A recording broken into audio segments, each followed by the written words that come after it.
Fourth number question है, एक राजमार्ग पर दो स्थान ए और बी 100 किलोमीटर की दूरी पर है। एक कार ए से तथा दूसरी कार बी से एक ही समय चलना प्रारंभ करती है। यदि ये कारें भिन्न भिन्न चालों से एक ही दिशा में चलती है तो वे 5 घंटे पश्चात मिलती है। जब वे विपरीत दिशाओं में चलना प्रारंभ करती हैं तो वे 1 घंटे पश्चात मिलती है। दोनों कारों की चाल ज्ञात कीजिए। तो देखिए यहाँ पर दो स्थान है, एक ये है ए और एक है बी। दोनों स्थान के बीच 100 किलोमीटर की दूरी है और एक कार यहाँ से चलना प्रारंभ करती है और दूसरी कार यहाँ से चलना प्रारंभ करती है।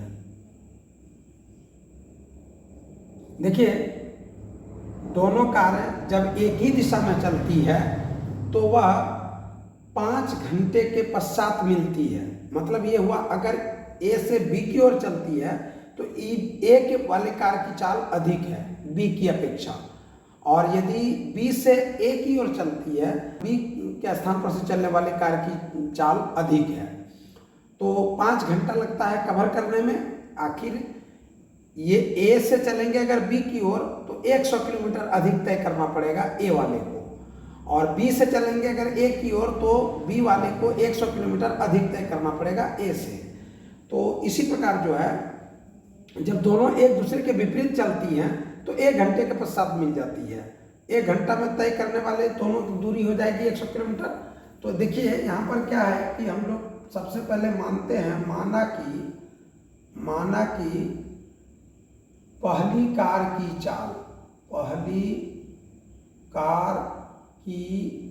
चाल बराबर x किलोमीटर प्रति घंटा, दूसरी कार की चाल बराबर y किलोमीटर प्रति घंटा। ये देखिए, अब प्रश्न के शर्तानुसार देखिए, पहली शर्त में क्या कह रहा है कि अगर दोनों एक ही दिशा में चलती है तो 5 घंटे के पश्चात मिलेगी। तो 5 घंटा में एक कार, जो पहली कार है, वो कितनी दूरी चलेगी? दूरी चाल है x किलोमीटर प्रति घंटा, तो 5 घंटे में 5x चलेगी, यानी 5x किलोमीटर। दूसरी जो कार है वो चलेगी 5 घंटे तक y किलोमीटर प्रति घंटे की चाल से। तो इसका हो जाएगा चाल दूरी जो ये तय करेंगे हो जाएगा 5y किलोमीटर। तो 5x किलोमीटर जो पहली कार चलेगी और दूसरी कार जो चलेगी 5y किलोमीटर, ये घट जाएगा जब, तो दूसरी कार जो है इसका 100 किलोमीटर कम चलेगी।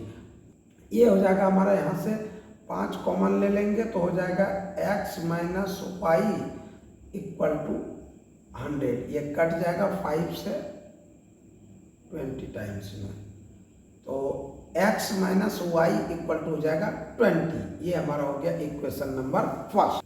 फिर देखिए दूसरी शर्त के अनुसार क्या हो रहा है कि दोनों जब विपरीत दिशा में चलती हैं, ए बी की ओर और बी ए की ओर, तो 1 घंटे के पश्चात मिलती है। तो 1 घंटा में ए के द्वारा चली गई, ए के स्थान पर से जो कार है वो पहली कार द्वारा तय की गई दूरी x किलोमीटर, और दूसरी कार के द्वारा 1 घंटे में तय की गई दूरी y किलोमीटर। 1 घंटा में दोनों चल रहे हैं, इसलिए हो जाएगा x और प्लस y, ये दोनों मिल करके 100 किलोमीटर की दूरी तय करते हैं।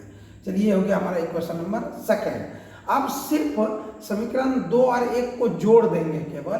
तो अब लिखेंगे यहाँ पर, अब समीकरण 1 एवं 2 को जोड़ने पर x minus y equal to 20 और x plus y equal to 100। तो देखिए दोनों को जैसे ही जोड़ेंगे तो x 2x हो जाएगा और x में x घट जाएगा, इक्वल टू यहाँ हो जाएगा 120। तो 2 से कट जाएगा 62, यानी 60 दूनी 120 हो गया, तो x इक्वल टू आ गया 60। अर्थात अब x जो पहली कार है उसकी चाल 60 किलोमीटर प्रति घंटा है, तो x का मान समीकरण 1 में रखने पर, अब x का मान समीकरण 1 में रखने पर, अब x का मान समीकरण 1 में जब रखेंगे तो x minus y equal to 20 है, तो 60 माइनस वाई इक्वल टू 20, और जब माइनस वाई को इस पर दाहिनी ओर ले आएंगे तो प्लस हो जाएगा, 20 को बाईं ओर ले आएंगे तो ये माइनस हो जाएगा, तो y इक्वल टू हो जाएगा 60 माइनस 20, y इक्वल टू हो जाएगा 40। अब देखिए इस प्रकार जो है, जो पहली कार है, अतः पहली कार की चाल, पहली कार की चाल बराबर 60 किलोमीटर प्रति घंटा। दूसरी कार की चाल, दूसरी कार की चाल बराबर हो जाएगा 40 किलोमीटर प्रति घंटा। यही दोनों हमारा आंसर हुआ। प्रश्न 4 के 5वां नंबर है, एक आयत का क्षेत्रफल 9 वर्ग इकाई कम हो जाता है यदि उसकी लंबाई 5 इकाई कम कर दी जाती है और चौड़ाई 3 इकाई बढ़ा दी जाती है। यदि हम लंबाई को 3 इकाई और चौड़ाई को 2 इकाई बढ़ा दें तो क्षेत्रफल 67 वर्ग इकाई बढ़ जाता है। आयत की विमाएं ज्ञात कीजिए। चलिए देखते हैं हम लोग यहाँ पर क्या है कि एक आयत है इस प्रकार का, ये एक आयत है। अब इस आयत में क्या होता है, सबसे पहले हम लोग मान लेते हैं इसकी लंबाई को और चौड़ाई को। माना कि आयत की लंबाई बराबर x और चौड़ाई बराबर y, तो क्षेत्रफल क्या हो जाएगा, तो क्षेत्रफल बराबर x इंटू वाई, लंबाई गुना चौड़ाई, ये हो गया क्षेत्रफल। अब प्रश्न में क्या कह रहा है, देखिए प्रश्न के शर्तानुसार, प्रश्न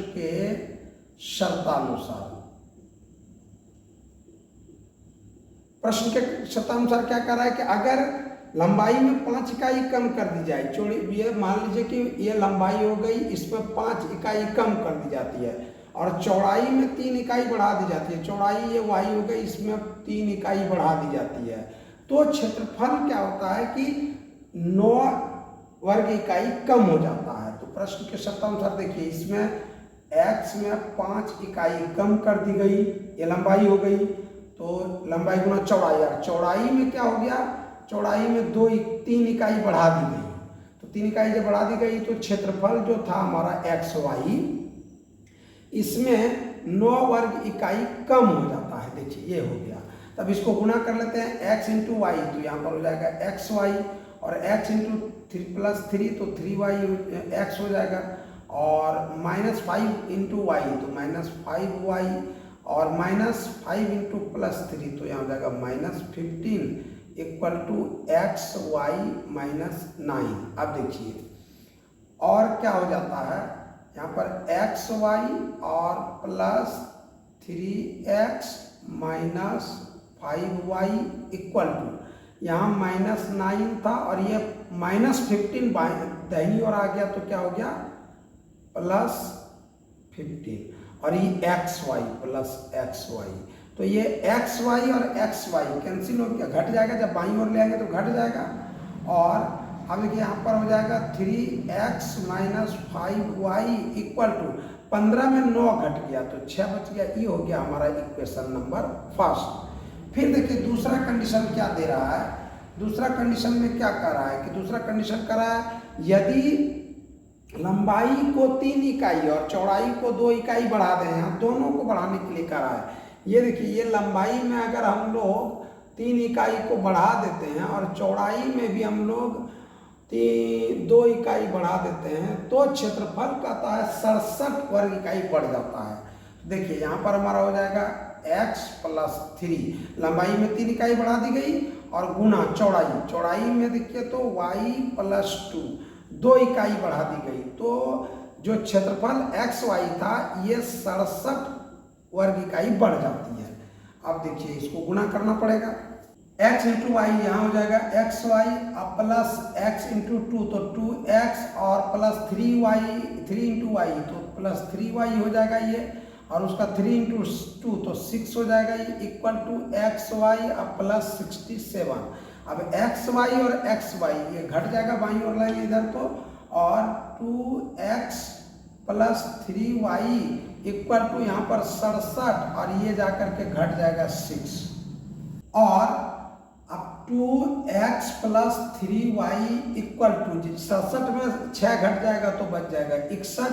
ये हो गया हमारा इक्वेशन नंबर सेकेंड। अब देखिए यहाँ समीकरण 1 में अगर 5 है y वाला, और ये यहाँ समीकरण 2 में 3 है, तो 3 गुना 5 करेंगे तो 5 या 15 हो जाएगा, यहाँ 5 गुना 3 करेंगे तो 5 या 15 हो जाएगा। अर्थात समीकरण 1 को 3 से और समीकरण 2 को 5 से गुना करने पर अब समीकरण 1 को 3 से एवं 2 को 5 से गुणा करके समीकरण 1 एवं 2 को जोड़ने पर, दोनों को जोड़ देना है। तो पहले इसको हम लोग 3 से गुणा करेंगे, 3 तिया 9 x हो जाएगा, और माइनस 5 तिया 15 y हो जाएगा, और इक्वल टू यहाँ पर हो जाएगा 6 को 3 से मल्टीप्लाई करेंगे तो 18 हो जाएगा ये। और दूसरा वाला में इसमें क्या हो जाएगा, 5 से गुणा करेंगे तो 5 दूनी 10 x हो जाएगा, और ये हो जाएगा प्लस 5 तिया 15 y हो जाएगा, बराबर यहाँ पर जब 5 से गुना करेंगे तो 5 एकम 5 और 5 छक्के 30, 305 हो जाएगा ये। अब इसको हम लोग जोड़ेंगे तो 10 और 9 19x हो जाएगा यहाँ पर, और ये वाला घट गया, यहाँ पर हो जाएगा बराबर 323 हो जाएगा, ये 19 से कट जाएगा 17 बार में, 17 नमा 53 से 17 एकम 17 और 15, 17 5 22 10 32, तो ये हो गया कट गया, यानी x बराबर हो जाएगा 17। अब देखिए x का मान समीकरण 1 में रखने पर, अब x का मान समीकरण 1 में रखने पर, तो 1 में हमारा है यहाँ 3x minus 5y equal to 6, तो यहाँ हो जाएगा 3 इंटू 17 और माइनस 5y इक्वल टू 6, और 17 या 51 घटाओ 5y बराबर 6। अब देखिए क्या हो जाएगा, 51 माइनस 5y दाहिनी ओर आ जाएगा तो जाएगा यहाँ पर, और 5y इक्वल टू, और 51 में 6 आकर घट जाएगा तो यहाँ हो जाएगा 51 घटाओ 6, और 5y इक्वल टू 51 में 6 घटेगा तो 45 हो जाएगा, 45 हो जाएगा।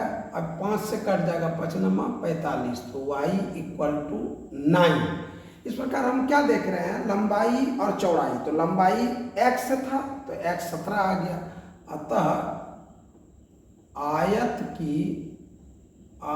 की लंबाई बराबर 17 मीटर, और मीटर में इकाई हो जाएगा 17 इकाई,